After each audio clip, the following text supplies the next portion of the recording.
Okay, we are live on YouTube, council members, and TV 30 will count in as we get to 7 o'clock. Stand by.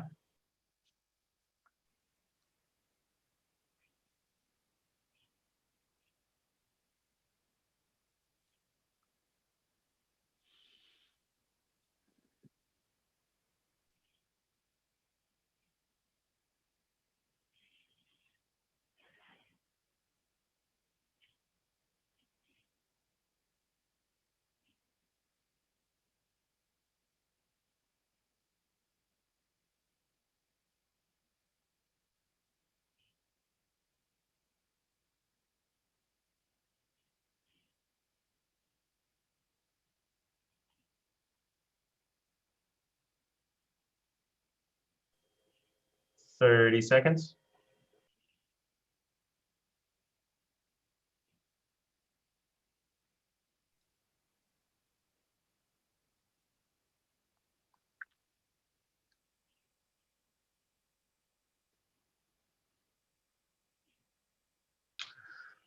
All right, Mayor Warner, in 5, 4, 3, 2, 1, and we're live.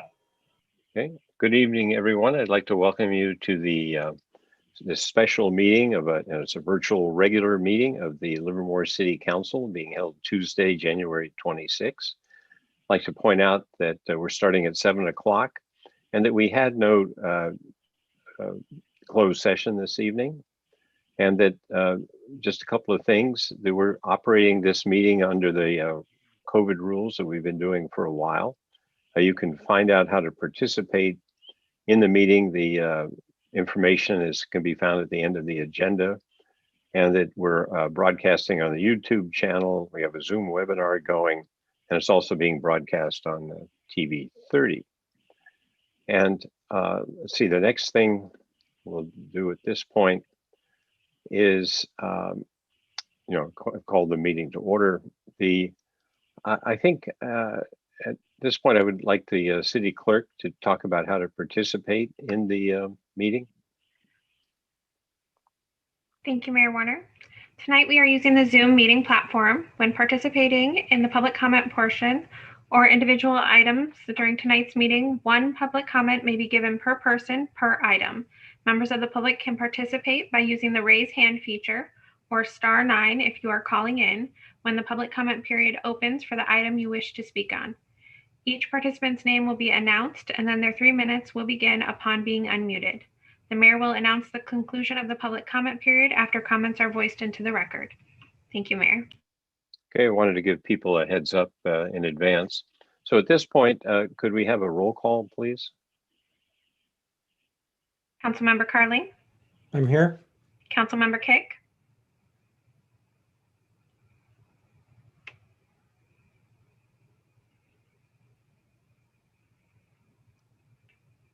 Councilmember Kick, you're Sorry, here. I couldn't unmute.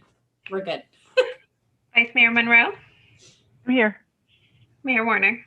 here. Well, with that, we'll have the Pledge of Allegiance, and everyone can be on mute, and you can follow me in your own.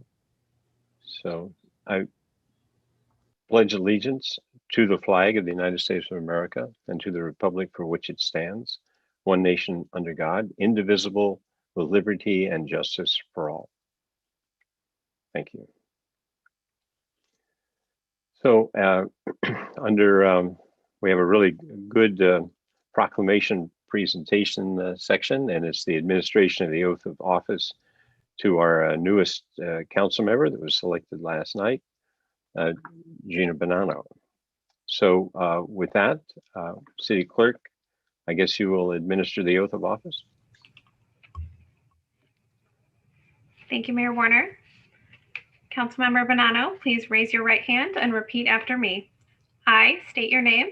I, Regina Bonanno, Do solemnly swear do solemnly swear that I will support and defend that I will support and defend the Constitution of the United States the Constitution of the United States and the Constitution of the State of California and the Constitution of the State of California against all enemies, against all enemies, foreign and domestic, foreign and domestic, that I will bear that I will bear true faith and allegiance true faith and allegiance to the Constitution of the United States to the Constitution of the United States and the Constitution of the State of California, and the Constitution of the State of California, that I take this obligation freely that I take this obligation freely without any mental reservation without any mental reservation or purpose of evasion, or purpose of evasion, and that I will and that I will well and faithfully well and faithfully discharge the duties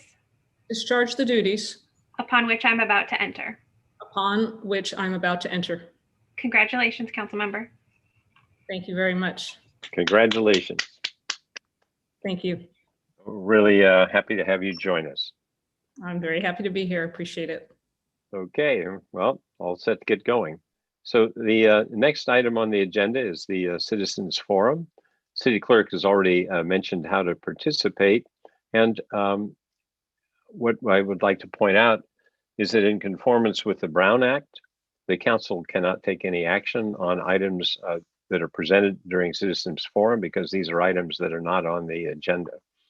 And you can, with that, if their Citizens Forum goes past 30 minutes, we might have the concluding part of it towards the end of the meeting, 9:30, following public hearings, whichever occurs first.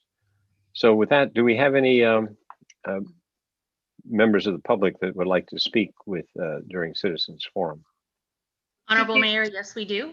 The first speaker will be Jackie Cota, followed by Victoria Butler.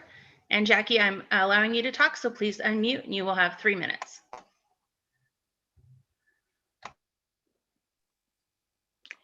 Thank you. I want to congratulate Ms. Bonanno on her appointment to the council. We as community members can only hope that she brings her skills and professional background to the council and does not further infect the council with militant globalist activism. It is an insult to see the comments in today's publication when Ms. Monroe and Mr. Carling chose to focus on Ms. Bonanno's gender rather than highlight the merits of her achievements and skill sets. However, it is to be expected from an activist council, especially an article written by a militant activist that sits on the E&I subcommittee, who actually also attempted to dox me in a recent article in the Pleasanton Weekly. This type of infection Livermore Council has been attracting this past year when Brittany Kick threatened me on social media during the BLM Antifa riots last year. One can only assume Sierra Bailey is the one who called Trump supporters purveyors of racism in the published notes on the committee's brainstorming session, since Ms. Sierra Bailey seems to see everything through the focal eye of racism and gender instead of merit. This is exactly the type of poison that has been infiltrating our council that so many last night commented as being an area of necessary improvement. Many of us in the community discussed the appointment of Ms. Bonanno today and concluded that her presentation was impressive. However, the familiarity for which she was chosen made many leery of the alternate agenda since the city council's rating is so low. We are concerned about this fact that the council continues to push their globalist agenda and scam of global warming, along with their lack of backing the constitutional rights of business owners this past year when illegal mandates were handed out by corrupt bureaucrats. Does Ms. Bonanno know that it is unlawful for the council to require someone to wear a mask? That recommending someone to wear a mask, which is designated by the FDA as a medical device, is an unlicensed practice of medicine, which is a violation of the California Business and Professions Code 2052. Any claim of store policy or no mask, no service is null and void and unlawful, as no business may enforce policy that violates established law. Does Ms. Bonanno know that the council allowed a subcommittee to defame a group of people and publish that defamation on the city website? We also hope that Ms. Bonanno sees the value of LPD and understands that police budgets and training should never be aligned with the BLM agenda.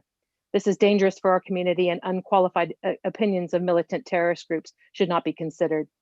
We all saw how the BLM Antifa behaved at the Capitol on Washington, D.C. on January 6th. Again, our businesses do not care about Ms. Bonanno's gender. Our businesses and community care whether or not she can affect some positive change away from activism, hate, and gender politics and towards doing what is best for Livermore, regardless of race or gender. We wish you well, Ms. Bonanno, and we will be paying attention.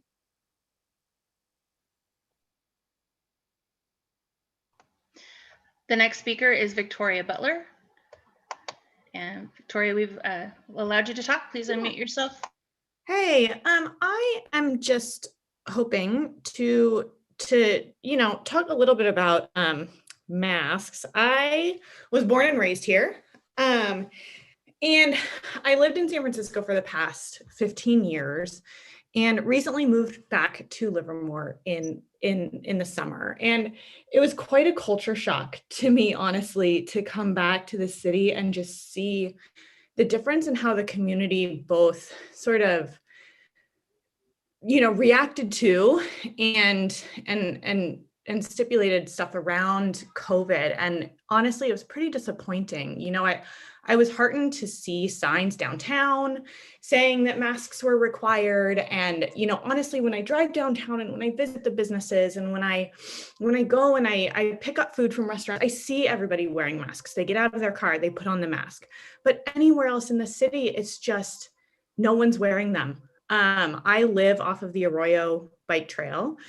And if I go for a walk, it's like maybe half the people have a mask on, most of the time less than 10%. And it's just not safe. It's a state regulation, it's a county regulation, it's a city regulation.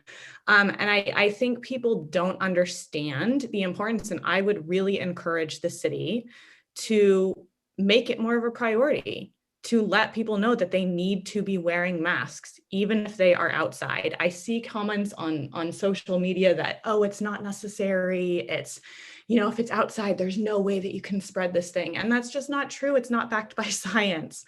And so I would like to see the city encourage mask wearing and, quite frankly, come down on those who are not wearing them. In San Francisco, there are signs literally at every trailhead and along every trail, in every park, at every playground, explaining why masks are important and reminding people to wear masks. Here, the only place I see signs is downtown. And I think the city could do a better job of encouraging mask wearing, putting signs up around the city, and better enforcing it. And that's all. And that concludes the public comment. Okay, thank you. With that, we'll move on to the item number 4, the consent calendar. And that starts with the approval of the draft minutes and then a number of other items. Does anyone wish to pull any of the items for discussion?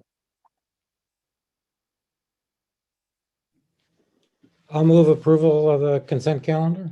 Oh, Sorry, I did want to discuss one of the items, but for some reason I wasn't unmuting. 4.4, I had some questions for staff before we move to okay, and then we also have to see if there's any public comment on anything as well before we move anything. So go ahead, Councilmember Kick, with your questions on 4.4. Okay, so 4.4 is about adding bike parking downtown, which I'm excited to see some more bike parking. We're going to get a grant that's going to help us pay for that. One of the questions I had for staff would be just to clarify, the ultimate goal is increasing bike parking downtown or throughout the city, correct? This is Paul Spence, your Community Development Director. And yes, that is correct. The intent is to provide more bike parking in and around the downtown. And the intent as well is to help support our downtown businesses by making access to this area easier for cyclists. Awesome. Okay, so one of the things that's in that report is replacing the hook and loop bike parking. It's, for those that don't know what it looks like, it's like a little stick with a circle that is bike parking downtown, and replacing those with what's called a staple or an inverted U. My question was, can we make sure that if they are still usable, those hook and loop bike parking, I know they're not the best, and we would like to have a uniform, easy to identify bike parking downtown, if we can find some way to use them so that we're increasing overall parking and not just wasting something that isn't the best, but is also technically fine. Yes, when we take something like that out, we'll certainly try to reuse it if possible. And then also in the staff report, it talked about wave bike racks. If we can clarify, that is not suggested in the active transportation plan. And it's also often misused. If we could just maybe, because it said wave or upside down U corrals, if we could go with upside down U corrals rather than the waves, because they're often misused, would that be a possibility? Yes, actually, I checked in with our engineering team on this, and they are planning to use only the inverted U racks. So they're not planning on any wave racks. Okay, perfect. And then just in general, I wanted to check about the bike lockers, which are awesome, but it does talk about ACE transit users. Is that open for anybody or only someone with an ACE transit pass? It's open for anybody. You will need a bike locker access card, but you don't need to be a transit rider. Okay. And can we make sure that that information is easily accessible maybe on our website as we're adding these bike lockers? We have a very active bike community that have very expensive bikes. So maybe giving them that opportunity would be good to lock those up. Sure. We'll let folks know how they can get a card and how they can use those. Okay, and the last thing was, if possible, I think the overall goal is to increase bike parking and encourage people to bike and make it easier. If we could add some signage. I think one of the problems with the hook and loops is they're not a great design, but also they're hard to see when you're driving or when you're biking and there are cars parked. We can maybe have some signage, whether it's like a map of all the bike parking downtown, or at least where all the bike parking is. Some easy identifier that this is for bikes, to encourage and create that bike culture, if money can be used for that with this particular grant. It can. We have some flexibility to do some signs, and so we can put those in the downtown. We'll also add these to the maps that we have on our website, so that folks can look at our bicycle maps and see where bike parking is available. Okay, awesome. I just wanted to clarify some of those things. Thanks for that. Okay, anybody want to speak to any other items? Otherwise, do we have any public comment on this? Not at this time. Okay, we'll open and close that. So with that, excuse me, Honorable Mayor, someone just raised their hand. Okay.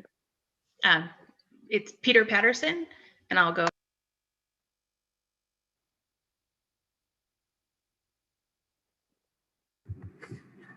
Good evening, Mayor and Council. Just kind of a little bit of concern, looking through all these measures that you guys are putting in forth, not one thing states about how we're going to structure our community as well as our city to having a blueprint plan to open up our city. Excuse me, which item we're talking on? Public, the public consent column? Yeah, the public consent column is we're redirecting into things like bike parks and bike lanes, where we're still during in a pandemic where we really need to start focusing in our downtown area. Like last night was stated, we need to have a blueprint plan to go ahead and open our city, as well as provide COVID testing into our local areas. Even looking on the web, we have other testing sites in Dublin, Pleasanton, Santa Ramon, but not here in Livermore. And I'm wondering why the council... Excuse me, which item on the consent calendar are you speaking to? Let's see. Let me go ahead and pull that information up. Well, it actually addresses all of them. Really, at the end of the day, we need to sit there and have testing here in the Livermore area. Because without the testing, we won't have the bike agreement. Without the testing, we won't have anything resolved here in downtown Livermore. And so it really comes down to, we need to protect our community instead of looking at, other agendas, when the priority should be helping our community get safe and health and well-being and provide substance to even our small businesses. So that's all I have to say about that. Okay, any other public comments? No, sir. Okay, thank you. With that, I'll entertain a motion. Mr. Mayor? Yes. Mr. Mayor, this is Jason Alcala, your city attorney. I will point out that the first item on your consent calendar is approval of draft minutes for a city council meeting.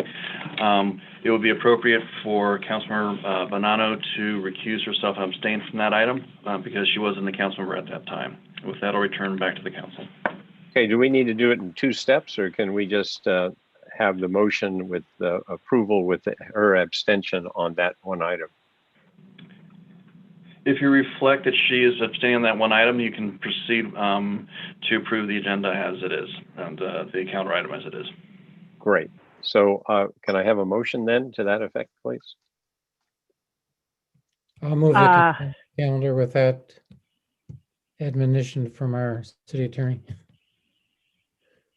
And I'll Vice second. Mayor Monroe seconds, I heard. Yeah, I was going to make the motion, but that got way complicated. I decided to let someone else do it. It's easy when you just say whatever Jason said, you know. But Yeah. okay, with that, can we have a roll call, please? Councilmember Bonanno with recusing yourself for item 4.1. Aye. Councilmember Carling. Aye. Councilmember Kick. Aye. Vice Mayor Monroe. Aye. Mayor Warner. Aye. Thank you. Item passes unanimously with the one abstention on that. So so now we're on to public hearings, or no, we have none, and matters for consideration. And this is the oral report from the Director of Emergency Services regarding the COVID-19 emergency. So with that, Mark, I guess you're up. Thank you. Honorable Mayor, members of the council, I am Mark Roberts, your city manager and your Director of Emergency Services. If you'll give me just a moment, I'm going to share my screen here and walk through some of our items here. Obviously a lot going on as we continue to move forward with a number of items, and there are changes at the state level. And my screen is not behaving well here. All right, let's try that one more time.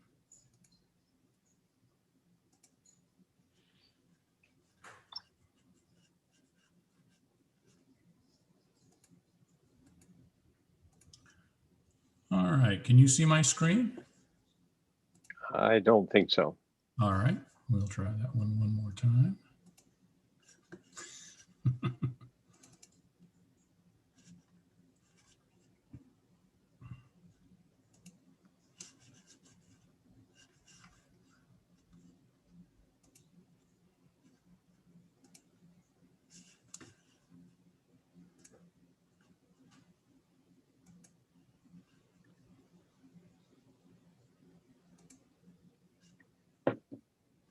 How about now? Great. Okay, let's see if it'll actually advance. All right. Doesn't work. Okay, give me just a second here. Now you can see why I didn't have a PowerPoint before. I know, but this is good practice. It is. All right, we'll try this one more time. Or you could Also, also just part of the COVID norm. You could also send it to city clerk, who could show it if you wanted. And I was wondering, yes, can the clerk give me a hand on this one? Could you manage to pull that one up, Marie? Yeah. She's much faster at it than I am. Yeah, look at that. Wow, see, we just needed a trained professional. Well, right. and to know when to get help. Yes. All right, good evening, Honorable Mayor, members of the council. We've had a number of things move forward here. So we'll start off moving to the next slide, which actually is good news. So the 2 lines you see on that diagram include Alameda County and Livermore. And these are the 7-day rolling average of new COVID-19 cases per 100,000 population. And so you'll see that in December and as early as early January, you see that the Livermore numbers peaked at more than an average of 60 new cases a day. And in January, we were as high as the mid-50s.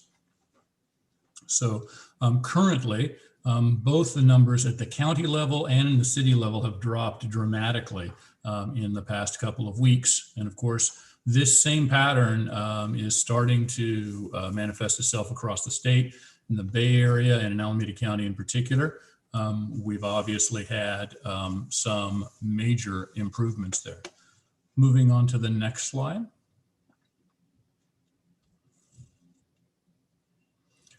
Our cumulative cases now stand at 3,623. And in Livermore, our 7-day rolling average per 100,000 population is just over 20, just below 21.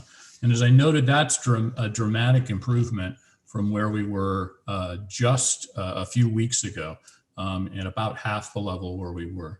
Moving on to the next slide, you'll see that here is our California blueprint for a safer economy numbers. And so these are the 4 tiers that are laid out by the state of California, starting with purple as the most restrictive, and then moving all the way through to yellow as the least restrictive. And you'll see that in Alameda County, our adjusted cases per 100,000 stand at 28.9. Now, this data is based on data from January 16th. The county waits to finalize its data for a period of time in order to make sure that all late testing ultimately gets into their numbers. So the numbers you saw for the city are a little newer than the numbers for the county. And so both of the county and the city trends are trending downward relatively sharply and relatively steadily. You'll see our overall positive testing rate is 7.2%. And one of the criteria for the moving beyond the purple tier is the testing positivity rate for our lowest quartile. And you'll see that those numbers are at 10.8%. So our adjusted cases per 1,000 are in the 20s now, and they will ultimately need to drop below 7 to move us from purple to red.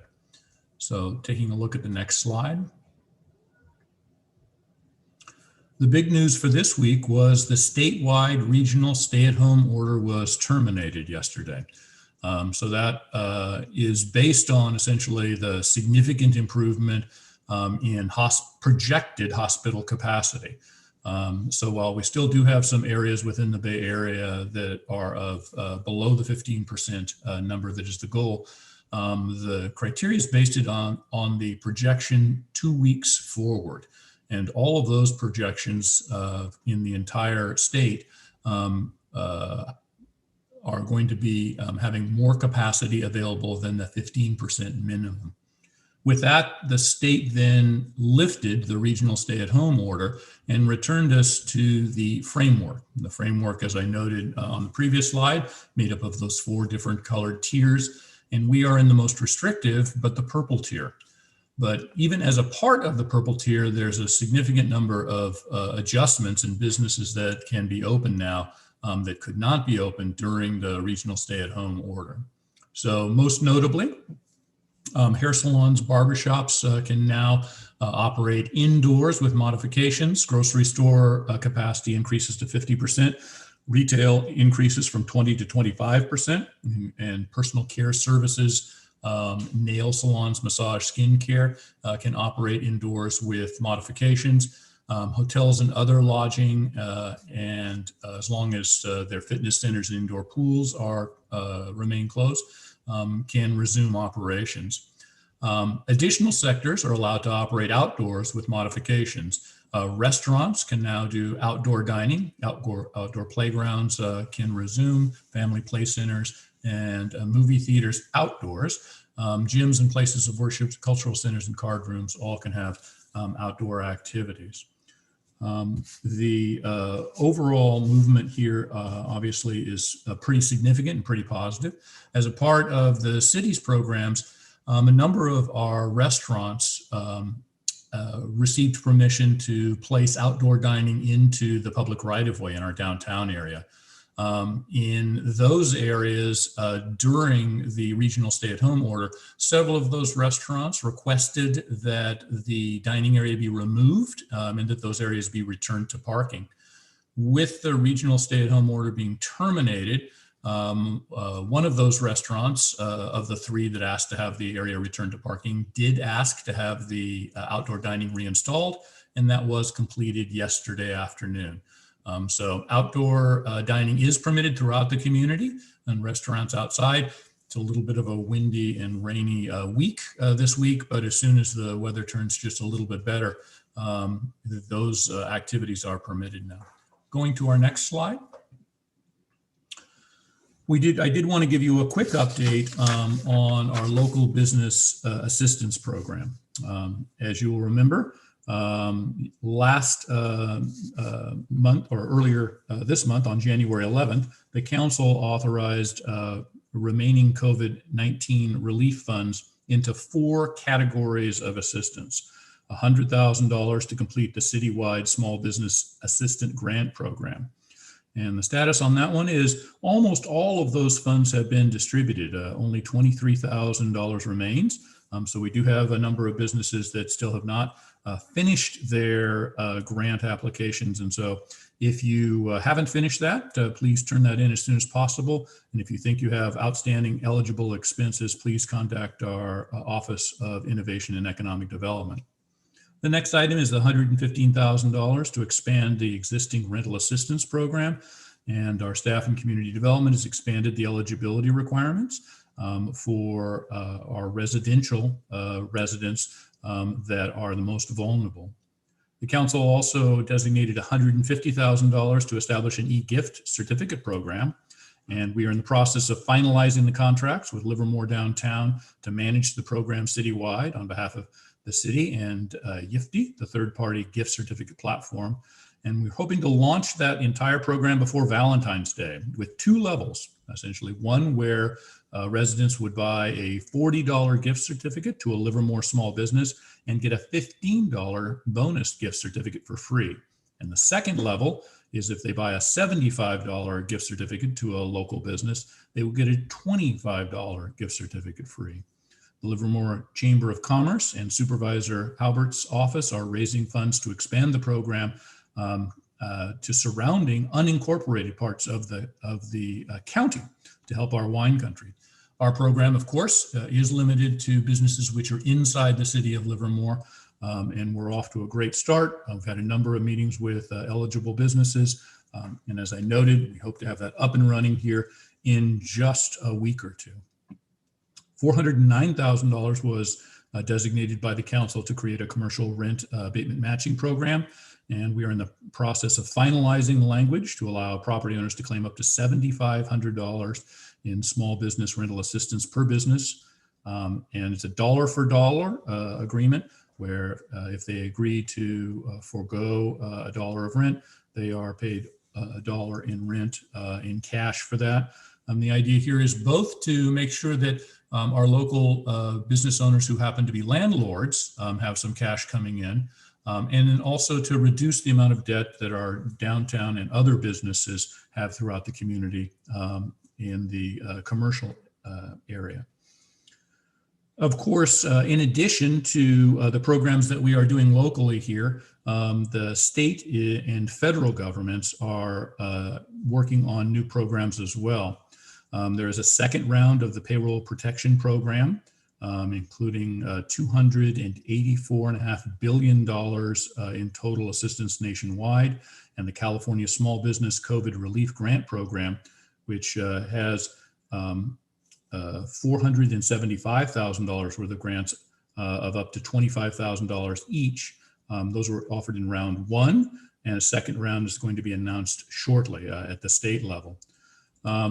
Of course, in addition to the items that I listed here on the chart, we've had 267 businesses that were helped, each with a $5,000 grant in flexible funds as a part of the Alameda County CARES Act grant program in partnership with the city of Livermore.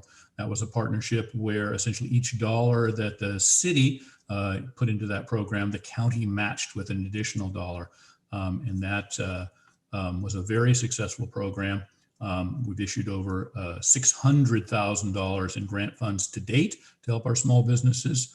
And that included a variety of activities, including moving their dining outdoors, updating their payment systems to contactless payment, installing new kitchens or public safety measures, or providing their services remotely. So overall, we're well underway on the programs that the council initiated just a couple of weeks ago, and we hope to implement these over the coming weeks. I will, of course, with my each update, give you another snapshot of what's happening. On our next slide, we basically, I want to wrap up for noting a couple of things on our update. The first of which is that our local testing site in Livermore is located at Las Positas College, and that did open on the 22nd. And as of yesterday, they had tested almost 1,400 people. So City Health Urgent Care has opened a test site at the Las Positas College, and that is up and running. So we're very excited about that. This is in addition, of course, to the regional test site, which continues to operate at the Pleasanton Fairgrounds. In addition to having a local test site up and running, your city staff continues to coordinate with county staff in the cities of Dublin and Pleasanton in standing up a regional point of distribution for vaccines within the Tri-Valley. We are leveraging off of the work that Stanford Valley Care has done at the fairgrounds to offer a regional point of distribution center there. Regional points of distribution are large-scale distribution sites that are capable of ultimately being able to vaccinate several thousand people a day.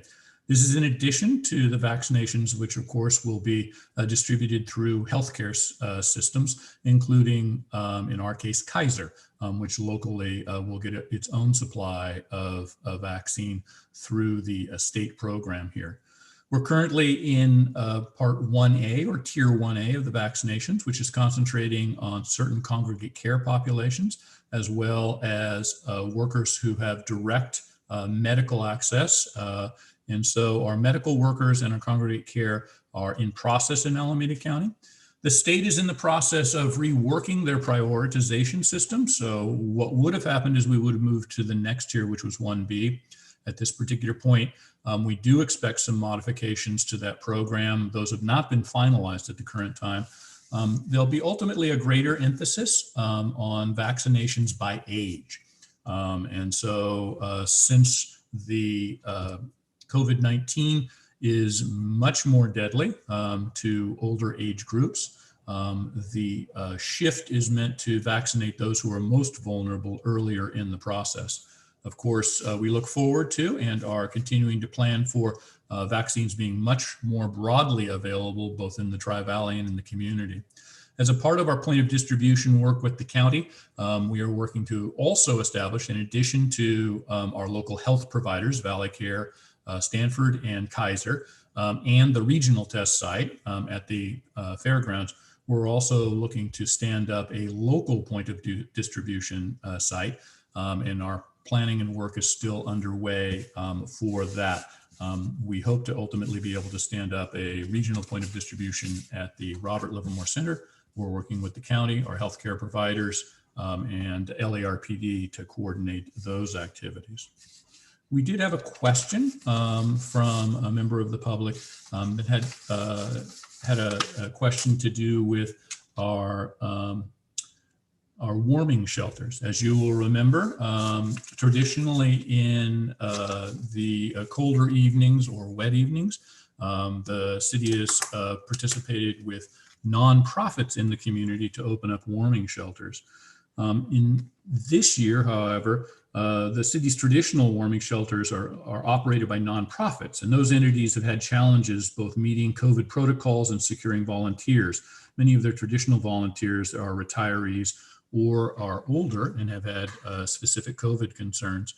The city has worked with the county on essentially Project Room Key, which has managed to house a significant number of our homeless population in hotels, both inside Livermore boundaries and in the Tri-Valley. There are still some unhoused folks, and we've been working through a variety of programs, including hotel vouchers for stays during the cold nights. And for those who were not able to take advantage of those, passing out essentially materials and weatherproof sleeping bags and tents for those who are still outdoors. We're trying to reduce the number of folks who are outdoors to an absolute minimum during these evenings, and are continue to work with both county and our local resources to make sure that those folks are housed. And with that, I'm available for any questions. Okay, thank you for that report. Are there any questions from the council before oh, yes, there are. Council Member Carling, would you like to go? Yes, thanks, Mark, for that very complete report. I am still confused about the e-gifts. So if I understand it correctly, for $40, I get $55 worth of something. And for 75, I get $95. You get 100. Yes, that's exactly correct. Sorry. So you would, let's say it was you buying this, you would go and contact your local business that you wished to use the gift card at, and you would purchase that gift card through them, and you would pay the either $40 or $75 amount, and you would be essentially given the equivalent of 2 gift cards, one for the original $40 amount and a second one for the bonus amount of $15, or in the case of $75 purchase, the $25 bonus. And that would be then both of that total amount of either $55 or $100 would then be valid at that business. It does not expire or diminish in value over time, and you would be free to use that gift card at any time in the future with that business. The business would get the $40 that you had paid directly at that moment. So they get that money immediately. And then whenever you came in, they would honor that card. So the city, through your grant program, is handling all of the administration costs, all of the costs of the merchant to participate in the program.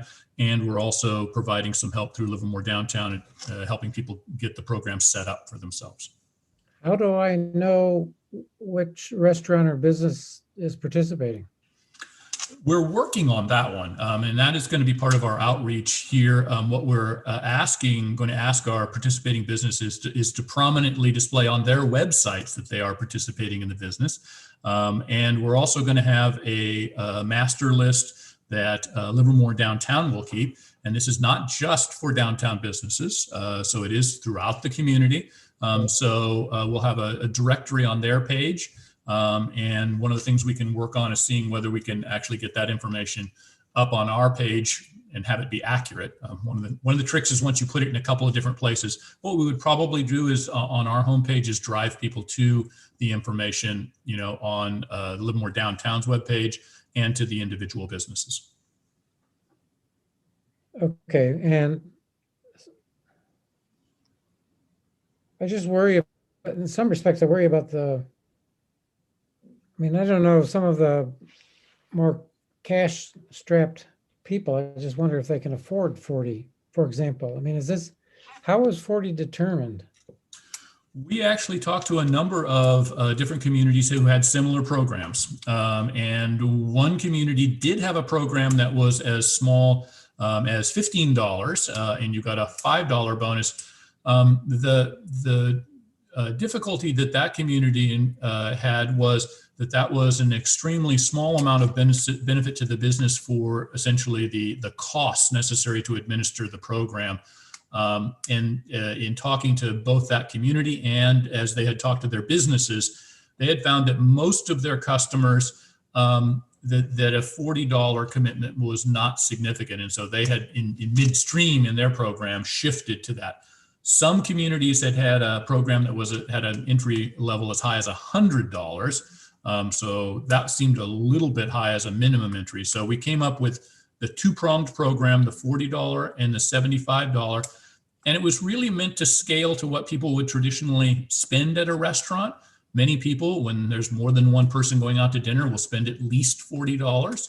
And even for our retail areas downtown, a $40 purchase is not, unheard of. And so we did a little bit of research. We talked to other people who do similar programs and did ultimately land on those numbers.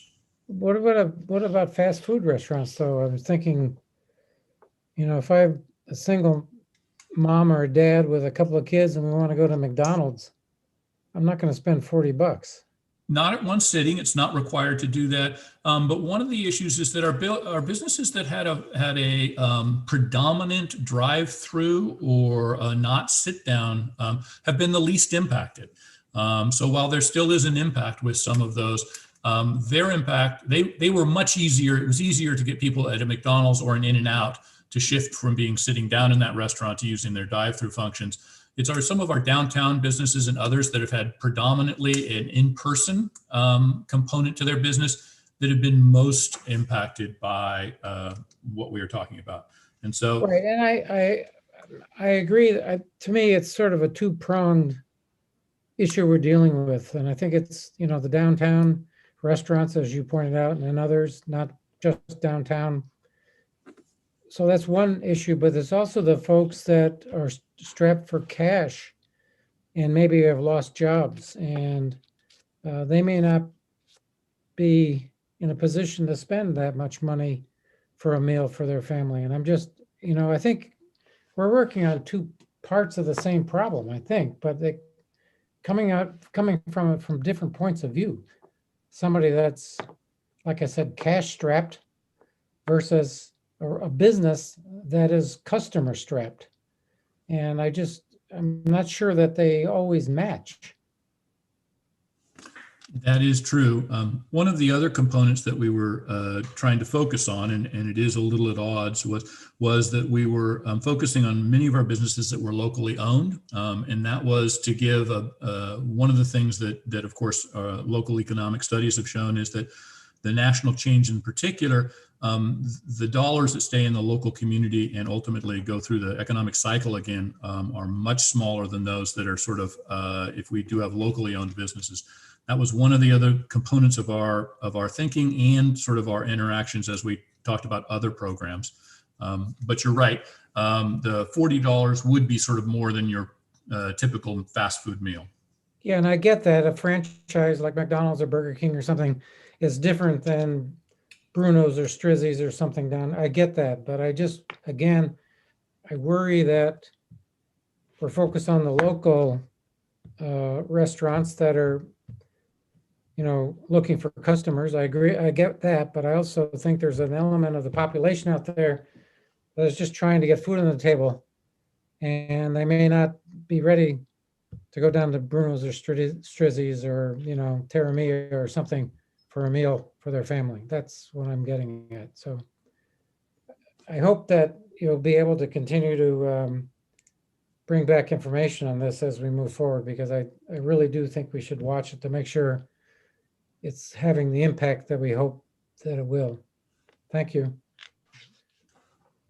Okay, thank you. And I would just, if I could, I think what I just heard there is a potential for an additional focus, which is to help those people that are trying to put food on the table. So rather than bend one program to all needs, I think we might need an additional one. So the lineup I have here, looking at the panelists or participants function, is Councilmember Kick, followed by Councilmember Bonanno, followed by Vice Mayor Monroe. So Councilmember Kick. Sure. Just to follow up on what Councilmember Carling was saying, I don't think that this program is the best way to address families that are hungry. I think this is a program that is a good way to address businesses that are struggling. But I think it's a both and, Trish, where we can do both things. And maybe that's the next thing we look at. I think we were really focused on businesses are really struggling. We need to make sure that they can keep their doors open. But what can we do next? I know that there are lots of programs for food assistance that maybe we can get an update on throughout the county and throughout the city. Mark, do you think that's something that we could get an update on when we do the next COVID update, just kind of about what those food programs look like? Yes, Councilmember Kick, you're correct. For those who are suffering from food insecurity, one of our initial focuses as your staff starting all the way back in April, was ramping up our food distribution programs dramatically. Of course, those have several components, some focused on seniors, some focused on extremely low income. We have one of those programs that runs out of the Robert Livermore Center weekdays.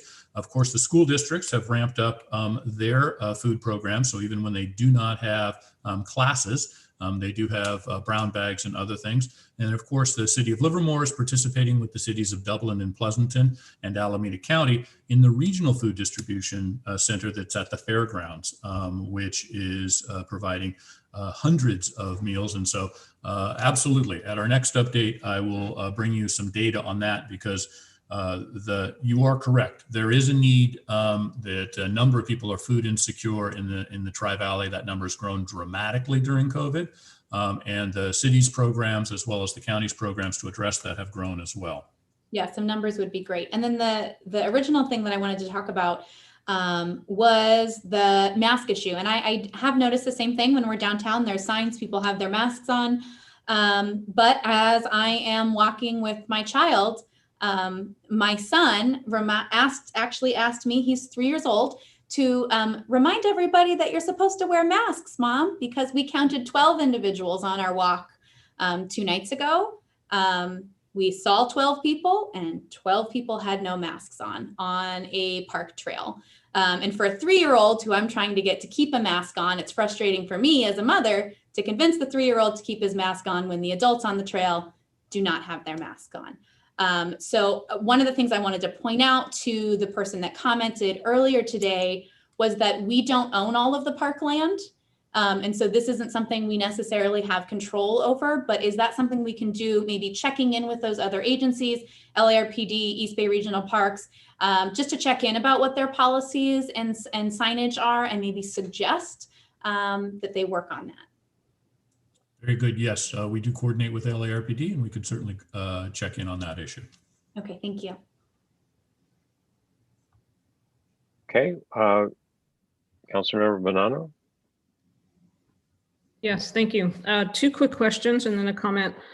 I want to just confirm something that I hope to be true, I think to be true, and that's that any of these regional or even more local points of distribution for vaccinations, there are no charges for these vaccinations. Is that correct? Nobody is charged for vaccination in any of these situations? That's correct. Okay.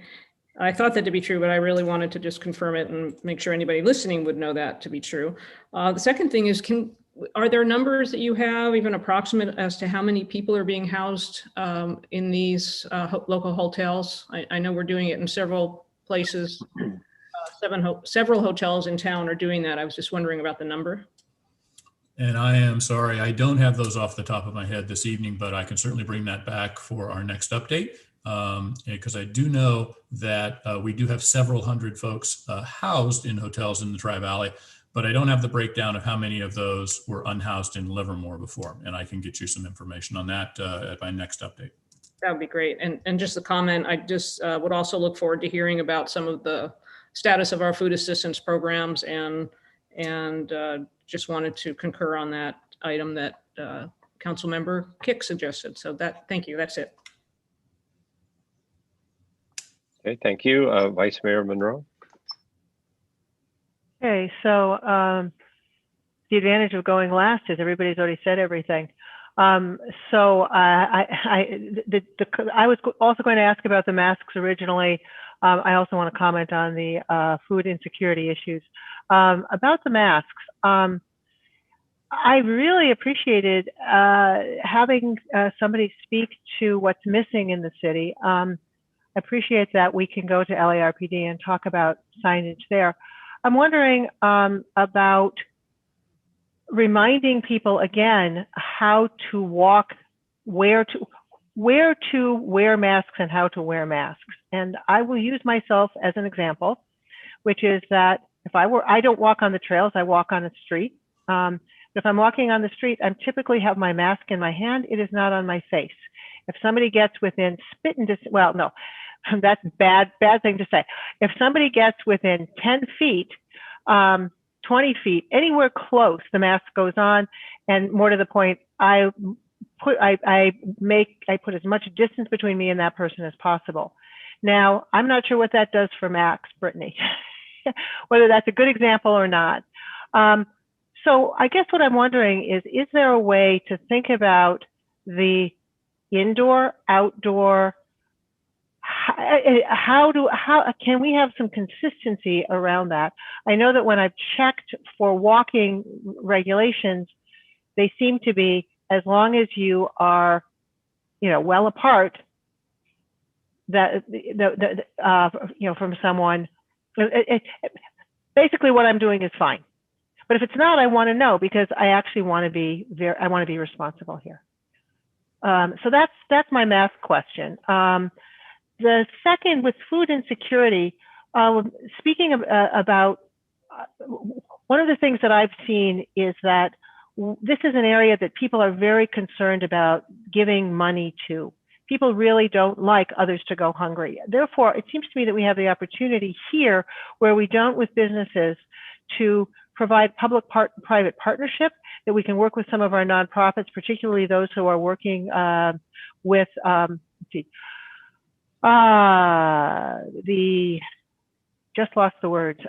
Access Community Health and Tri-Valley Haven, and people who are working with the homeless population, to work with them, as well as I'm noticing that the Hindu community and the Muslim community, and I believe the Catholic Church is another distribution point. So there's a number of different religious communities that are working to do food distribution.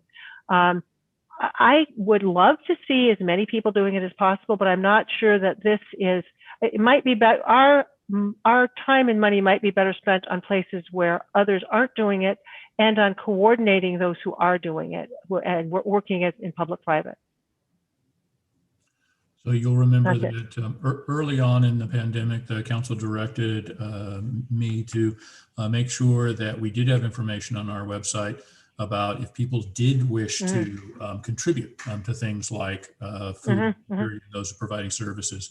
And so perhaps it's time to again, in our social media outreach information, to remind people that that information exists, that the crisis is not over, and that there continue to be people throughout the community who are using those services, and to make sure that our list of information on our website, where we refer people out to nonprofits, is up to date. So we can do both of those things.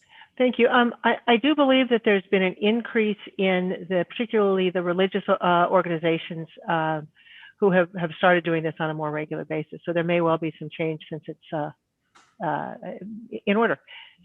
Yeah, and food insecurity is one of the areas where there are a lot of resources. And as you note, a lot of nonprofit organizations both had programs before the pandemic and have expanded them dramatically, or are partnering in ways that they weren't before. So yes, we will take a look at that and make sure that our information is up. And one more thing, I made a note to myself that I wasn't going to say food insecurity, because I think it's just a euphemism for people who are hungry. So let me amend that to say, let's take care of the people who are hungry. Well, and there's two steps with that: those who are hungry and those who have a constant worry that they will be. And the broader term is meant to encompass both. You might not literally be hungry today, but that occupies a significant amount of your resources to be able to think about where those meals next week or tomorrow are coming from. And we're trying to get into a rhythm where people can go to work, they can do what they have to do, they can take care of who they have to take care of, but they don't have to worry where that next meal is coming from. Fair enough. Good explanation. Okay, with that, I'd like to ask the clerk, do we have any public comment on this item? Yes, sir, we do. Okay. Jackie Cota, and I will unmute you and you'll have 3 minutes. I feel sorry for Mr. Roberts. It doesn't sound like he's been supported in getting to the truth of the agenda, and he's never answered any questions I proposed to the council over the last few months in public comment. No governor or health officer has the authority to shut down businesses without due process of law, and council swore an oath to uphold the Constitution. No health officer can close a business or revoke a license without a hearing. No emergency or pandemic suspends the law. Businesses cannot lose a liquor license unless they serve alcohol to minors or are convicted of a crime. They also cannot lose a license for not wearing or requiring masks or distancing. What have you done about this fact? I've contacted Mr. Nicholas Moss directly, who stated he does not care about the well-being of our businesses, high rates of suicide, drug overdose, or addiction. Again, handouts and gift cards don't pay salaries or sustain employees' lives or businesses. Businesses were abandoned by the city when the city chose to accept what was fed to them by corrupt media and bureaucrats and instead chose to pile on the propaganda. It is unfortunate to hear a member of the community still believes the fear when the science does not support a lie. A high-quality, large-scale Danish study finds no evidence that wearing a face mask significantly minimizes people's risk of contracting COVID-19. The randomized controlled trial found no statistically significant difference in coronavirus infection rates between mask wearers and non-mask wearers. In fact, according to the data, mask usage may actually increase the likelihood of infection.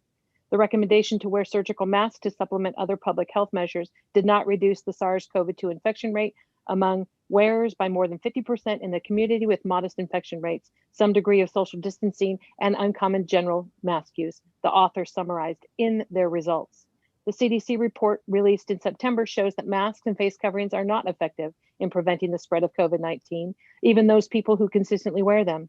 A study conducted in the US in July found that when compared to 154 case patients who tested positive for COVID-19 to a control group of 160 participants from healthcare facilities who were symptomatic but tested negative, over 70% of the case patients were still contaminated with the virus and fell ill despite always wearing a mask.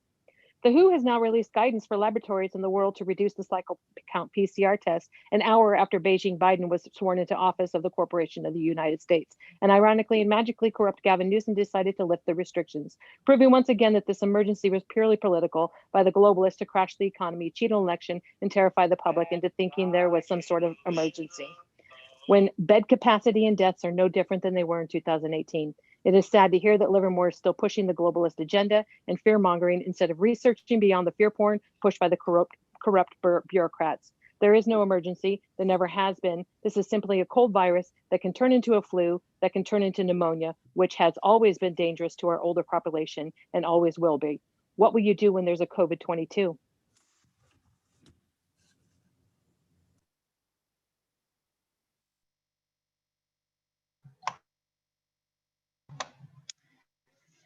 And that concludes the public comment.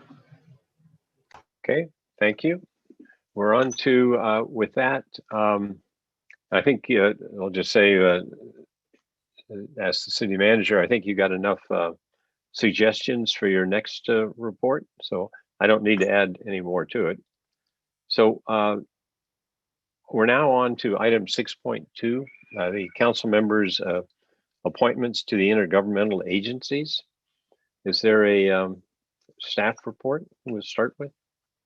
Oh, I'd like to also point out that the appointments to these agencies were provided in the to the public and the council as part of the supplemental packet that was distributed earlier today, and it can be found in the agenda packet on the city's website. So with that, is there a staff report? Good evening, Mayor and council members. This is your city clerk, Marie Weber. Each year, the mayor appoints city council members to serve on regional boards, commissions, and committees that require city council representatives. At the December 14th, 2020 city council meeting, the mayor made appointments to some intergovernmental agencies and left others to be appointed upon confirmation of the new council member. This item is returning at this meeting to complete the remaining appointments. As the mayor stated, we did receive the supplemental item and it was included in the agenda this afternoon that went out to the council and members of the public. And with that, I'm available for questions. Well, I'll just start with just some preliminary comments.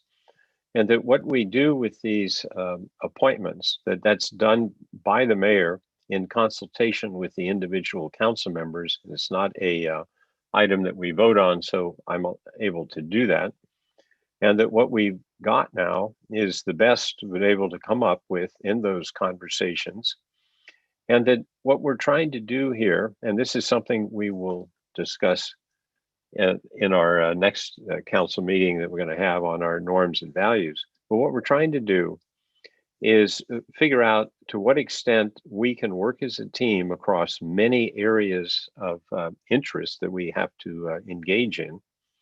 And that there's a combination of to what extent do we have breadth of focus, and to what extent do we have some areas of expertise that we want to leverage. So that's what you see here in all these appointments. I think I would also want to point out that because many of these agencies that we are getting on are not yet made their own appointments, that we're still have a couple of items that are in flux. And also, I'm on a couple of boards that I'm the chair of at the moment that I need to disengage with. And as I do that, then I'll be appointing people behind me on those. So we're almost done, but not quite. And that this is something to also be viewed in conjunction with, we have areas of focus on the council members. Councilmember Kick and Vice Mayor Monroe are focused on communications. Vice Mayor Monroe and Councilmember Carling are on our homeless subcommittee. I was on the equity and inclusion with Vice Mayor Monroe. And so we have those things also will be folded in here. And the other thing to point out that we'll make more progress on that after we've set our goals and priorities, because the focus areas and subcommittees will be lining up with that. One other announcement I would want to make this evening, or two other, with respect to a preliminary conversation on focus areas. I think Councilmember Bonanno is very interested in digging into how we can help the businesses. So that may or may not be a focus area that we have. It will depend on our goals and priorities. And also, I'm frankly finding with becoming mayor that my bandwidth is limited, and something that I had anticipated a while ago that would be the case. And with respect to the equity and inclusion, I've talked with Councilmember Carling, and that he will be working in the future now with Vice Mayor Monroe. And what we need to do there is figure out how we're going to organize what we do going forward.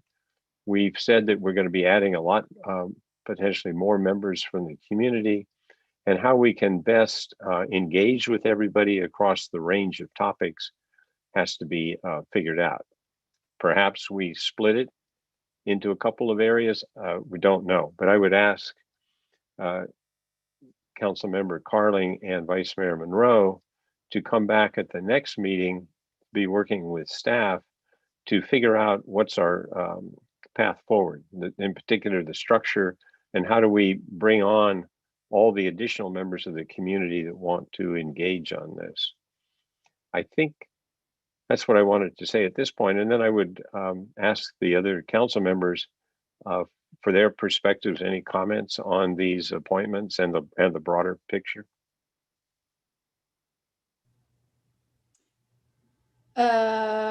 I was going to, I didn't raise my hand. Sorry, that wasn't. That's okay. Go for it. We'll talk about it in norms and values. What we're supposed to do is raise our hand or not. I just wanted to talk about the focus areas in general. I think maybe people don't understand what else we do. I know you're not going to read them all out, but rather than just being here and talking about city stuff, there are a lot of county and regional committees and commissions. So is it possible to maybe talk about what types of things these different committees and commissions are, in case people aren't going to read that entire packet? Sure, and you're free to. And this was this opportunity for you to describe how you view your assignments, what you're focused on. So I think that's where you're headed. So as an example, why don't you begin to explain some of those things? Sure. So I've been working a lot on transportation. There are a ton of transportation committees, commissions, intergovernmental, and throughout, so Wheels is part of that. Valley Link is part of that. And so I've been spending a lot of time learning all about all the ways that we can get from here to there. And that's been, it seems that transportation is my subcommittee area of focus, or a committee and commission area of focus in transportation, as well as sustainable energy. So those are the two things that I've been focused on, and just letting people know you can look at that list. There are a wide variety of things that we are all participating in. So Thank you. Vice Mayor Monroe. So if we're going to have the discussion, I just realized we actually do have public comment. Are we supposed to do that first or not? Or do you want to just get comments on this first? This is, I think before we have the public comment, frankly, to be able to explain what we're talking about could be useful. Okay, so I'm going to frame it I was going to frame it a slightly different way, which is and this actually probably speaks to the way to my areas. First of all, I'm really glad that there's members of the public here to see that this isn't just you show up at a council meeting, you talk within the city, that we are connected to county, we are connected to the state, we are connected to the Fed, a little bit less. I think Mayor Warner, you're probably more to the can connect with the federal in as much as the city does, but certainly to the region, to the county, and then to the state. And that, in my view, the best way to make progress in that is to make sure you're making connections. So there's a sense that we're Livermore, we can just, for some, that we're Livermore, we can just be adversarial to everyone else, put up a wall, so to speak, and do our own thing. My view is that that's not particularly effective. I think that we do better when we go build connections, we build boundaries, and we work together. So this is sort of speaks to, I think, my area of, this, by the way, is the way I approach within the city as well. But going outside the city, if you look at the League of California Cities, is an area that is a league of literally California cities that work to advocate on behalf of city needs to the state. And if you look at the way the state and the cities work together, there isn't actually a connection that's particularly strong. So we really act as a group of cities to advocate for the state for needs. State might want to do what is best for its residents, all of it, but it may not know what residents live in cities, they live in rural areas. Each of those areas needs someone to advocate for them. That's what League of California Cities does. That's one area. Another area is looking at the region, and in particular with housing and transportation and job allocations. And ABAG and MTC are the regional organizations that work on that. The county is another area that has some profound effects. We know that we have a county sheriff's department. We have Alameda County does a lot of the human services, the monies that we get for helping for human services. Much of that comes from the county. Working with the county, advocating on behalf of ourselves helps a great deal. And then there's also working as the cities in a region. So all of that matters. So that's an area that I'm particularly interested in within the city. And I think I'll stop there. I've talked long enough.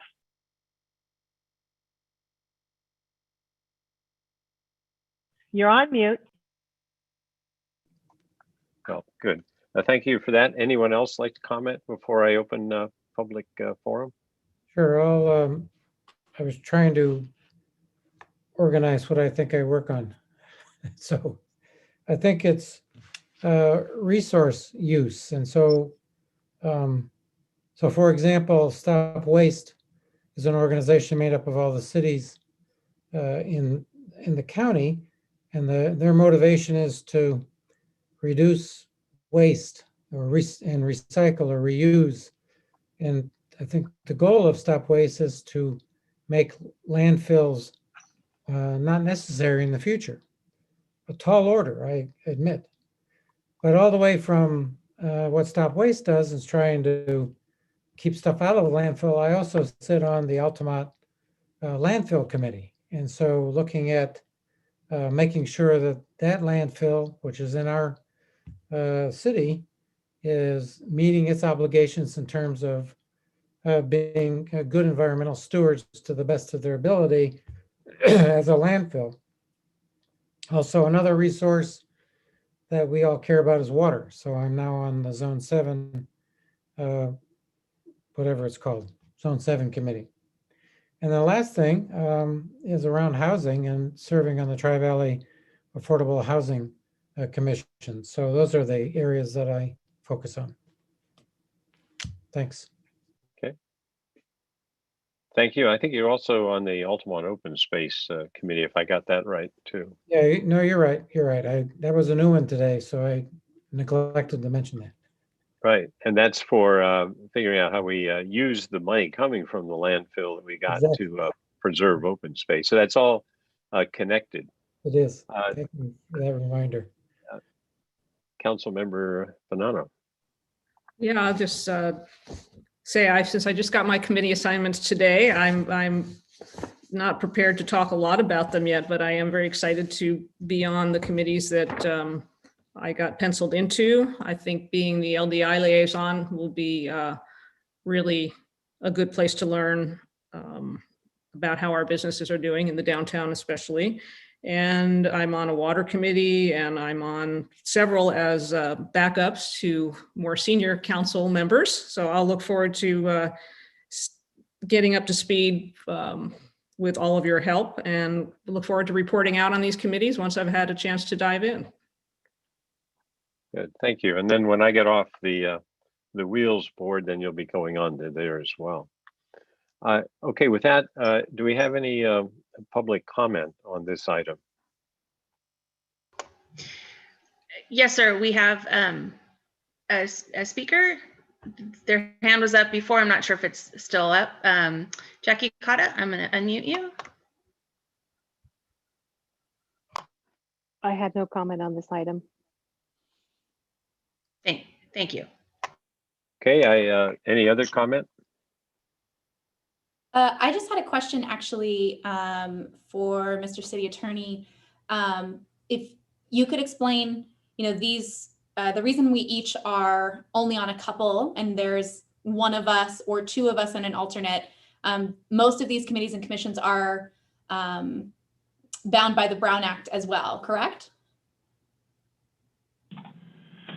Councilmember Kick, this is your City Attorney, Jason Alcala. Yes, since they are bodies, regional bodies that have been created as legislative bodies, they are subject to the Brown Act just as the City Council is. The other caveat would be if we had 3 of you from our City Council on any one of those committees, that would constitute a quorum and would require you to notice the meeting not only as a regional meeting, but also as a council meeting. So that's why you always have less than a quorum on these regional boards. Awesome. I just wanted to make that clear that as these are subject to the Brown Act, they are publicly noticed meetings. Anybody can show up to them, just like you can show up to a city council meeting and participate in the same ways that you can participate in your local council meeting. Yeah, thank you for that. And a good example of that is Stephen Dunbar, who's on the Planning Commission, and he got heavily involved in the Wheels and other things and contributed quite a bit through his comments and impacted what occurred. So I definitely encourage the public to show up at these meetings because things do happen. So one of the other things I wanted to mention that the next item we've got is 7, which is the committee reports. And I want to, but before we leave this 6.2 and go to that, I want to point out that also we'll be talking in our norms and values. How do we want to report out on being all of these committees? Now, there are some that we're required to report out on, and others that we don't have to, but should. And what I'm going to suggest is a couple of things. One is we can look at our calendars and we can basically have a report out of our calendar of which meetings we attended. And then for those that were particularly noteworthy, we can add a note as to what occurred there. And we can publish that as part of the agenda packet. And we would submit that, say in time for that, just, the packet to be distributed, the supplemental materials. And so that's on what happened. And then orally, we can touch on those things that we think are most impactful. And that could be more efficient for us. The other thing that I think we want to strive to get to is, for these areas that we're all working on, that we come to the council in advance to get a sense of the council with respect to the major items that are going to be debated and voted on in some of these subcommittees, so that we can then understand what's the sense of the council and what's the sense of the individual. And so that could inform the individual council member as we participate in these proceedings. So I don't know exactly how we'll do that, but we do have a legislative agenda where staff comes before us and asks what's our opinion and what kinds of reactions to various bills should we have. So I think something similar to that. And again, this is something we can be talking about in our norms and values, but I just wanted to say that to be thinking about that for when we get to that point as to how we might do it. So with that, I think I would close item 6.2 and open item 7, which is the council committee reports and matters initiated. So now I think conceptually, the order in which we'll go in is the way that we think about us when we're in the regular council chamber. And I think we'll start with Council Member Kick. Okay. I have been quite busy. There's been a lot going on. Like I said, lots of onboarding and training with all the various transportation committees and commissions. It's mostly cars and trains. I was going to say planes, trains, and automobiles, but there's not a whole lot of plane talk going on in these transportation meetings. There have not been any substantive decisions made in the board meetings. There were a lot of meeting notes that were approved that I wasn't a part of. So that's just basic onboarding. Another area was East Bay Community Energy. They did make some major financial decisions about where they hold their money in accounts. Nothing super substantive to report back there. I also wanted to report back on some other meetings that I had before the last council meeting and wrote that I forgot to mention it, which was I had a meeting with our Police Officers Association. And that was a really good meeting. I was really happy to reach out and connect with them. We were able to make some connections and clarify some misinformation that had been left over from campaigning. And I'm excited because we have a path forward of how I'm going to learn about that job post-pandemic, doing ride-alongs, things like that.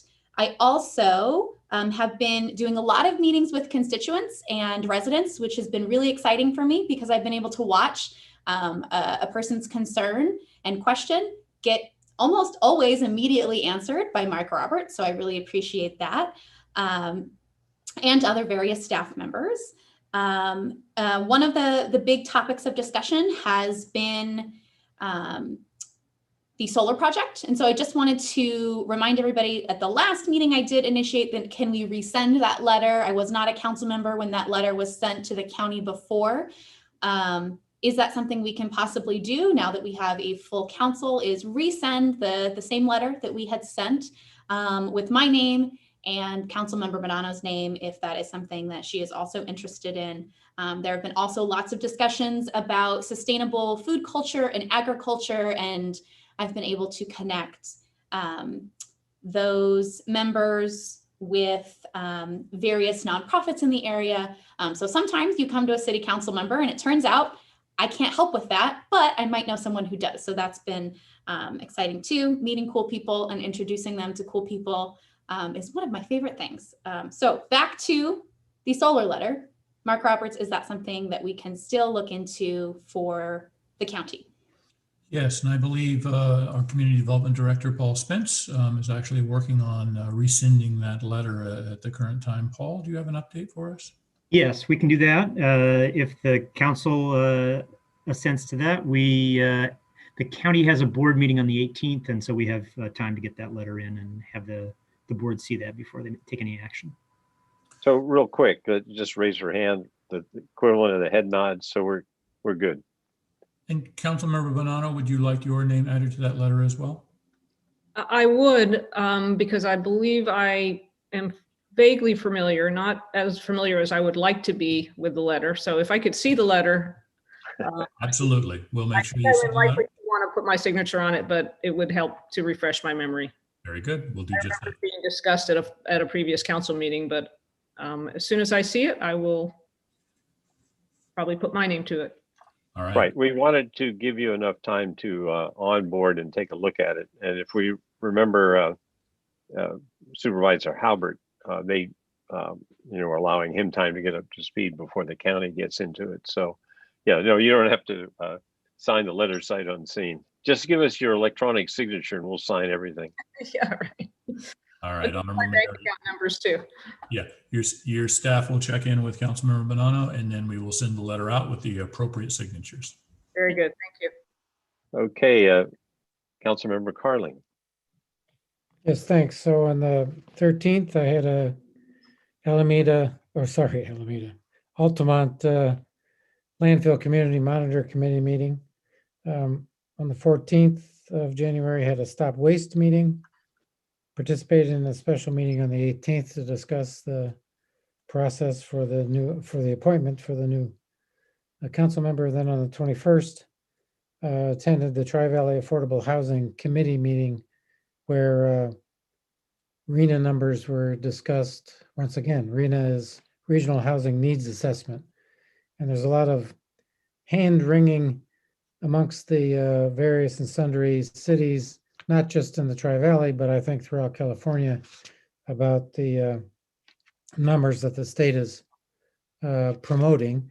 And in this particular meeting, there was I guess she's the president or founder of what's called the Embarcadero Institute, which is a nonprofit. I'm not sure their motivation because they have no paid employees, but they've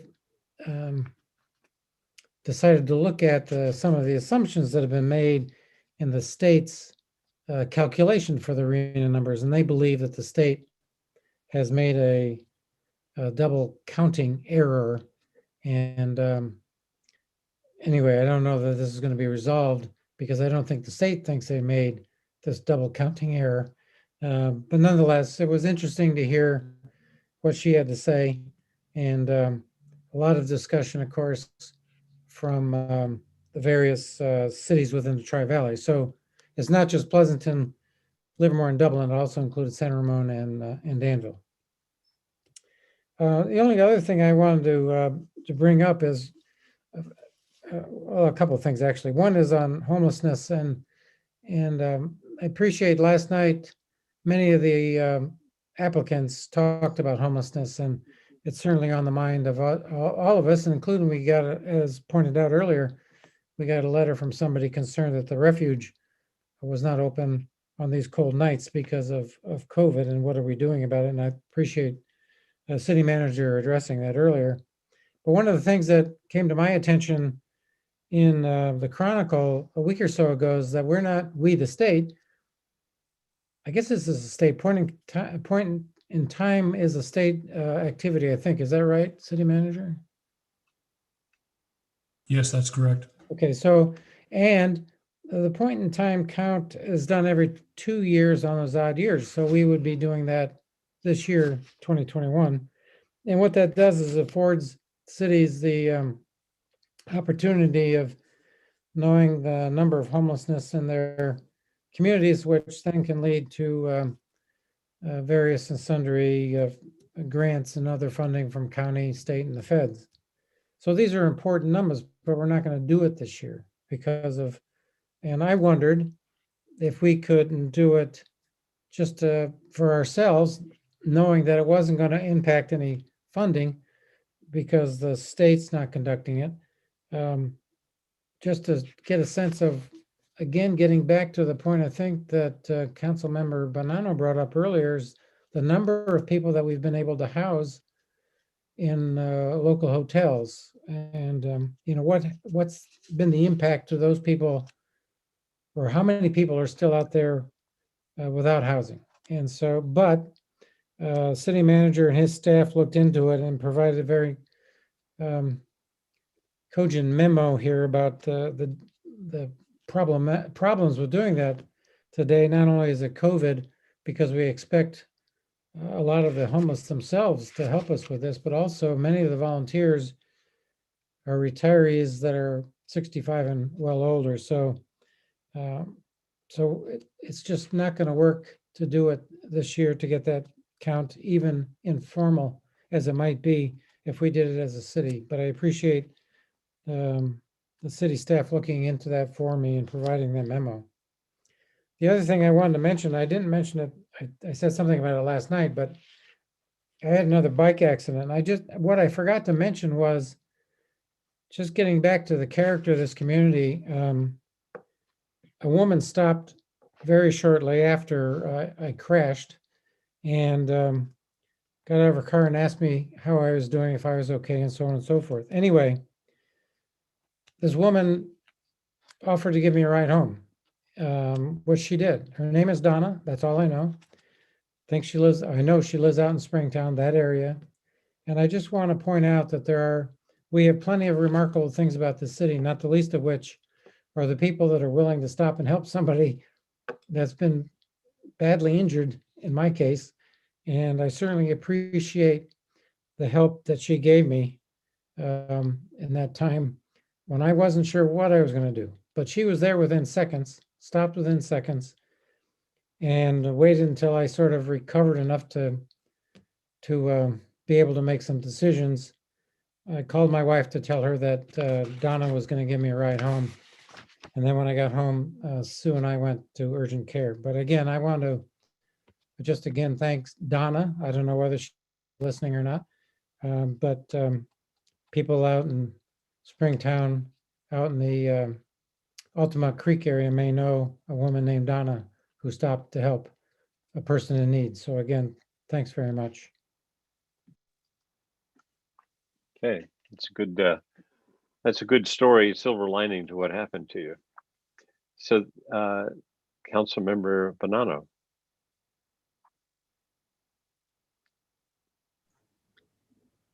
Did you say Bonanno or Monroe? I'm sorry. You cut Bonanno. out. Oh. Bonanno. So the way it goes is Sure. that it kind of goes left, the two people on the left, which are Councilmember Kick and Councilmember Carling, then it will flip over to my far right, which is you now. And then it goes to the vice mayor, and then it goes to me. That's kind of the order for this. Okay. So you're next. Well, since I have no report out, I can only say that I spent my last few weeks getting ready for my council interview and application, and I will hope the next time we meet, I may have something more interesting to say. I have started my onboarding process, which is quite rigorous, quite time consuming, but I know it will be to my betterment as I get to meet with all the department heads and learn a lot that I don't already know. I have kind of some understanding of planning and some of the other areas that I touched on as a planning commissioner, but there's still a lot to learn, and I look forward to meeting with many of the people that are on this meeting tonight in the next week and a half. Marianne has scheduled me sort of pretty tightly for the next week and a half. I look forward to it. So I think that's really all I have for tonight. Well, great. And again, welcome. Vice Mayor Monroe. Hi. I have only one thing to report. I have two, actually. First of all, I want to thank everyone on city staff, city council, members of the public who might have expected timing to be different. Last meeting was on the 11th. On the 12th, my father died, and I flew off to Chicago wearing many masks, and which is where I am right now. As I'm Jewish, we observed Shiva, which took most up until Thursday of last week. I can talk more about that at a time that's not a council meeting. So I missed a number of meetings that I normally would have gone to. Councilmember Kick took the EBCE meeting, and she liked it so much that she's now the representative. I think that works out really well. I'm excited to see that take place. I missed the Tri-Valley Affordable Housing Commission meeting, and that's another one that I'm sorry to have missed, but circumstances dictate. And then I have been appointed to the League of California Cities Policy Committee on, wait a minute, Transportation, Communication, and Public Works. The policy committee is also met during that time. So I have nothing to report out there, but next time I will have things to report out on 2 of those things. Councilmember Kick will report out on the 3rd. So thank you so much to everyone for enabling that and for moving the meetings around to accommodate my schedule. I really deeply appreciate it. The one thing I did do was to participate in the meeting last night, which was a rescheduled meeting, to choose the new council member, which we did. Welcome, Councilmember Bonanno. And I wanted to speak, I know I was impressed by 2 things.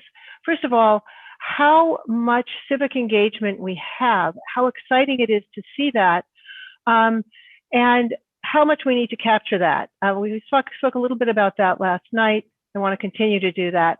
So on the one hand, I want to say that I would like to see us immediately get people involved. We spoke last night about, I said, let's do it immediately. I believe the mayor said we could do it tomorrow. This is tomorrow. So what I'd like to do is set a goal of immediately offering some kind of a program or some kind of a means of bringing people up to speed in various ways. We have a lot of passion, but we don't necessarily have all the tools to use that passion yet. I know that I talk often about key to the city for myself. It doesn't have to be that, but could we move forward on making something along those lines? Something that would move us to those goals. Mr. Roberts, what's your thought on that? So what we can do is bring some information back to the council in a memo form to maybe take a look and see where the intersection here of staff resources available and your goal of getting people involved in providing some information for them. So let us see what we can do, and we will come back with some information to you in a memo. Okay, and do you need 3 nods on that? That would be very helpful. 1, 2, okay. I'm looking at the screen and note that I see a send from each of the council members who are interested in that information. Okay, all right. So, go ahead. I was going to say on that topic, I remember you and Councilmember Kick are on the communications focus area. I think there's some potential synergy here. So you might think about how you inform the community about what's going on. How do we take advantage of the Zoom world? I know that the city manager pointed out that the traditional one where it's more hands-on isn't there, but I think there's something that you might work together on figuring out. Sounds good. The other thing that I noticed, I know that when we started the process, I was fairly, I didn't have strong opinions about how we went about it, but the way we went about it, I thought brought information to me that I was not expecting. And that is, it brought forward those things that people in the community were really concerned about. And I just wanted to, as we're thinking about engaging people, again, mention the 7 areas that I heard that that matter. One is COVID by itself, but also in particular the economic consequences of COVID. Affordable housing and homelessness, communication, hi Councilmember Kick, and community engagement, public safety, listening across divisions within the community, listening to unrepresented voices of minority and youth, and climate change. Believe I got all of the ones that were mentioned and mentioned more than once. I think this is a list for us all, within the community and on the council and within the community itself to think about as we go forward. It really has captured the issues that we have. I was so glad to have the opportunity to get that information in a totally unexpected way. Final thing, and this is just about the way we're appearing. Is this on purpose that we've been placed in our, the screen shows, my screen shows us in the correct order. Is that on purpose? It's accidental. It's different for each one of us. Mine's not correct, but that's okay. All right. Well, I'm just lucky, I guess. All right. That's all I have for right now. No, mine's not in the right order. No, it's not. Yeah, we're random. Councilmember Kick, I see you have your hand raised again. Is there something you wanted to add to this? Yeah, I just had a clarifying question before we ended the meeting. Now that Councilmember Bonanno is with us, she is no longer Planning Commissioner Bonanno. Is there a timeline on what happens next with that, just as a curiosity? And if we don't have the answer right now, that's okay. We can touch base offline. I just thought if we did have the answer, City Manager, that would be valuable information. We will be beginning the process of advertising and opening on the Planning Commission. And then we will go through our process to ultimately provide the applicants to you and go through the application process where you interview applicants on that. Okay, great. Thank you. And I just might add that we'll be touching on how we do this kinds of stuff in our norms and values as well. So, okay, with that, it's my turn now. And what I have is a calendar report for what I did. So I'm going to go through a little bit of it and try and do it quickly. But you can remember when Marchand was doing this, Mayor Marchand was doing this, it was usually lengthy, and now I understand. So I'll try and make it quick. The 11th, I had my first, it was my first Alameda County Transportation Commission subcommittee meeting on programs and projects meeting, and that the main topic there was getting a bicycle bridge between Oakland, Chinatown over to Alameda. And then on Wednesday, the 13th, that was a number of meetings, but I'm getting involved in the Alameda County Mayor's Conference. And I was talking with Mayor Ezzy Ashcraft from Alameda, who's the president of that, getting onboarded. And then I've been appointed to the nominating committee because there are subcommittees from that.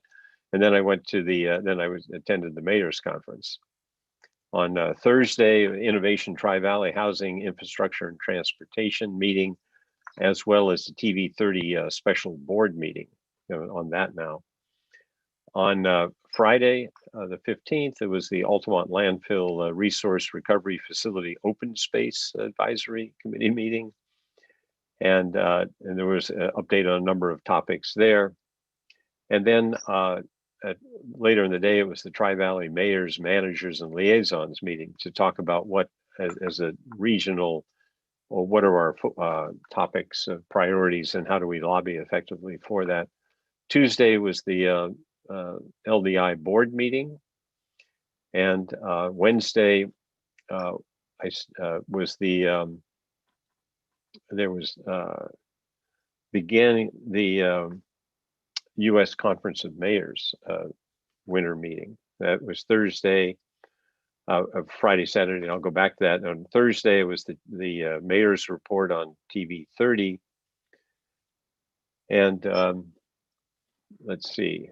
And then on Monday was the Martin Luther King Fellowship breakfast, and where a number of people were honored. One of them, Ruth Gaston. And then I was at the Projects and Services Subcommittee of Wheels. And the what came out of that was a renewed look at the ability to partner with the Contra Costa County, so that for the people who need rides to, say, the hospital in Walnut Creek, rather than having to change from one system to the next, that they could be picked up, say, in Livermore and delivered in one connection all the way to the Walnut Creek hospitals. So that's a good thing. So with respect, I did want to spend a couple of seconds and just talk about this U.S. Conference of Mayors. And this is again something that Mayor Marchand pointed me at as being a good thing to do, and I'm glad I did. And I was very pleased because it's amazing with the new administration.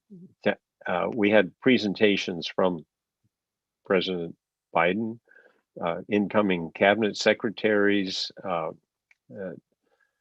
envoy, or Secretary Kerry, I guess, ex-secretary, but he's going to be on that point for climate action. And in addition to those presentations, it was an opportunity to meet mayors from around the country. And there are a couple of things came out of that. One is there's definitely an understanding that things happen at the local level. And what we saw was that this administration understands that. A great focus on mayors. Two of the cabinet secretaries are incoming are mayors at the moment, and they're going to be changing out. And the fact that President Biden addressed this, and it was the first week in office, and he addressed the U.S. Mayors Conference. And I just got to say, it's such a pleasure to talk and see people who understand the problem, the reality that we're facing, and are competent. And so I'm just thrilled that we've got a chance now to get out of this morass that we're in, and with people that are capable. And the thought is that a lot of the resources that are going to be funneled to us will be coming pointed at the cities to the extent possible, and maybe bypassing the state middleman in some way. So I was just very hopeful, and I had mentioned that to some of my fellow council members, just how thrilled I was to have participated in those meetings. So with that, go ahead. I'm gonna jump in, because when you mentioned it, you didn't just mention it, you were virtually jumping up and down over the phone. I'm 2,000 miles away, I could see it. And Mayor Werner, you are not actually a person that I think of as jumping up and down. So the level of excitement, it radiated. It was really exciting to see, and hearing about it, secondhand, gave me hope going forward as well. So I needed to say that. Thank you for letting. Well, thank you. I think it really is. I always say hope's not a strategy, but I'm very hopeful now that we're going to begin to tackle our problems in a logical way. So that's all good. So with that, I think I can, at this point, adjourn this meeting, and I will. And to another special city council meeting on February 1st at 10 a.m. And again, it will be held virtually by Zoom. So good night all, and thank you.